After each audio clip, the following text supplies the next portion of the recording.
Imagine a world without the internet. No Google, no social media, no instant communication across continents.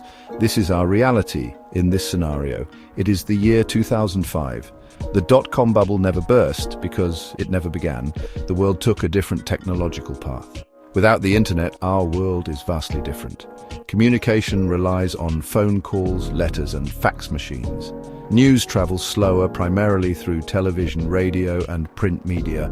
Commerce is restricted by geography, with businesses operating locally or through physical branches. The absence of the internet is not just about technology, it's about the absence of a global network that connects us all. It's about a world where information travels slower, where communities are more localized, and where life moves at a different pace.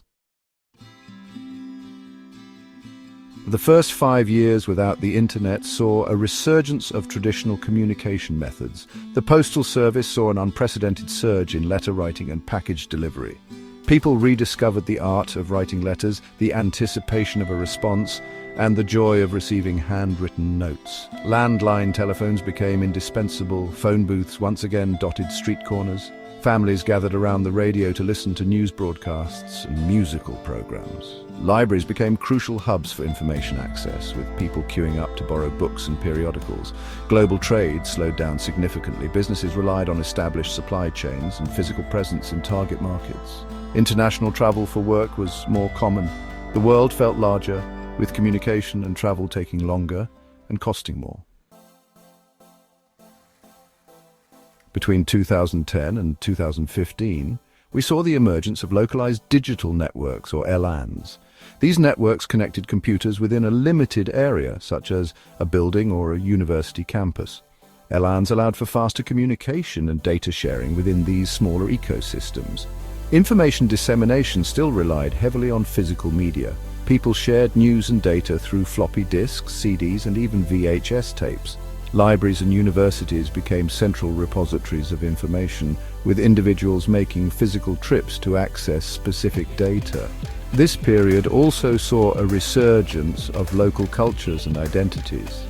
Without the homogenizing influence of the internet, regional differences in music, art, and entertainment flourished.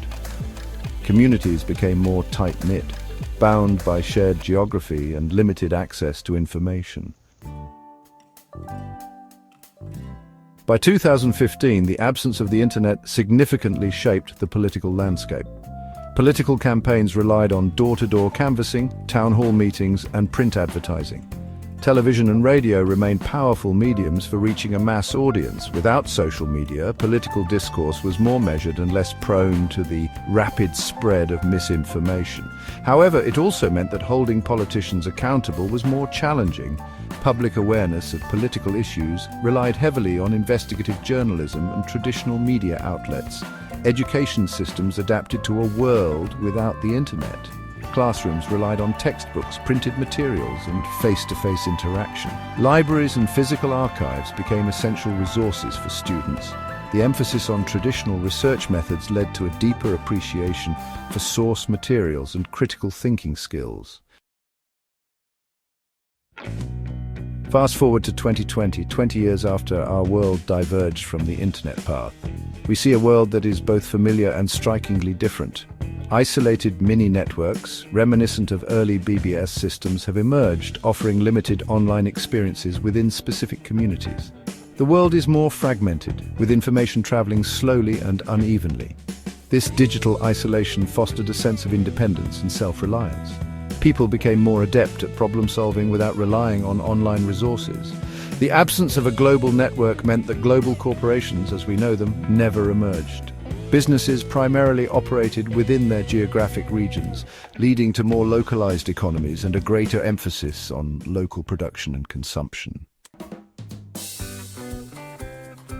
In this world without the internet, physical media never went out of fashion. Libraries are thriving, with vast collections of books, films, and music. Independent bookstores and record shops line the streets, each a treasure trove of curated content. The slow and deliberate consumption of media fostered a deeper appreciation for art and culture. People took the time to read books cover to cover, savoring the printed word. They listened to entire albums, appreciating the artistry of a complete musical work. Without the constant bombardment of online advertising, consumerism was less rampant.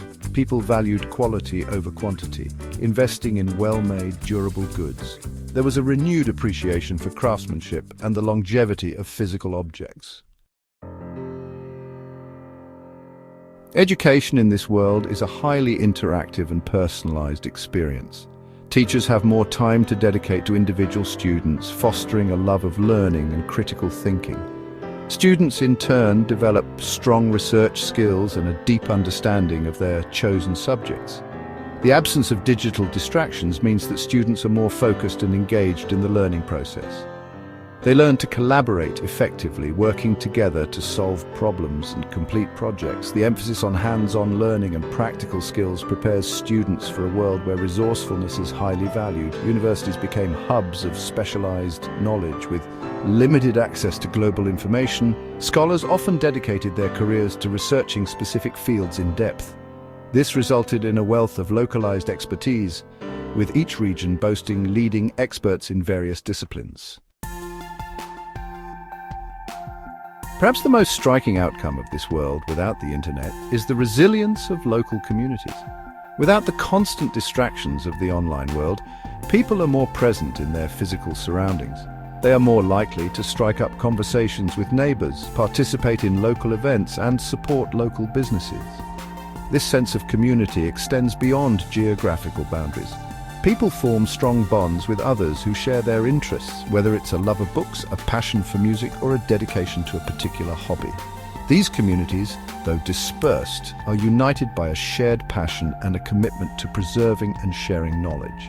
The absence of online echo chambers means that people are more exposed to diverse perspectives. This leads to more nuanced and respectful dialogue, even when disagreements arise.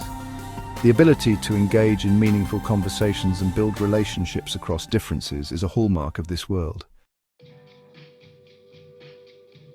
20 years without the internet has shaped a world profoundly different from our own. It is a world where communication is slower, information is more localized, and communities are more closely knit. It is a world where people are more present in their physical surroundings, more engaged in their local communities, and more appreciative of the tangible world around them. This is not to say that this world is without its challenges. The lack of global connectivity limits access to information and opportunities. The absence of e-commerce slows down economic growth and makes it difficult for small businesses to reach a wider audience. And the reliance on traditional communication methods can sometimes feel slow and cumbersome. Yet, this world offers a valuable counterpoint to our own hyper-connected reality. It reminds us of the importance of face-to-face interaction, the value of local communities, and the power of human connection in a world increasingly dominated by technology. It is a world that, while different, holds valuable lessons for us all.